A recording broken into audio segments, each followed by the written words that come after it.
ከተማችሁ አዲስ አበባ ፈጣን ለውጥ እያስመዘገበች ጽዱ፣ አረንጓዴ፣ ለመኖር ተመራጭ፣ ለጎብኚዎች ደግሞ ሳቢ የሆነች መጥታለች።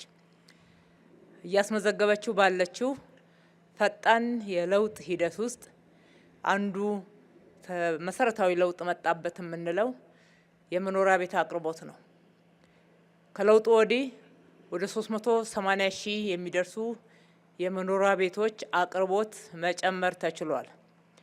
ሆኖም ግን ዛሬም የመኖሪያ ቤት ፍላጎትና የመኖሪያ ቤት አቅርቦት ሳይጣጣም ቆይቷል።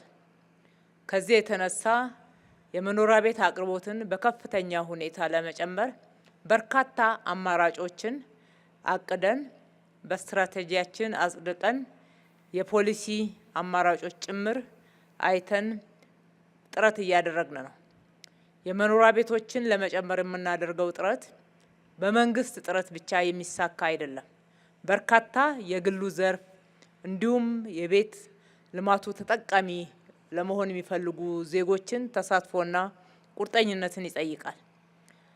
በዚህ ባቀረብነው አማራጭ መምህራኖቻችን ፋና ወጊ፣ ቁርጠኛ፣ ለሌሎችም ደግሞ ምሳሌ በሚሆን መልኩ በወሰንን አንድ ዓመት እንኳን ሳይሞላ ይሄው የመጀመሪያውን ስራ ለማስጀመር በቅታችኋልና በዚህ ውስጥ የአንበሳውን ድርሻ ምስጋና የምትወስዱት እናንተ ናችሁ። በራሴም በከተማ አስተዳደሩም ስም እጅግ አድርጌ ላመሰግናችሁ እወዳለሁ።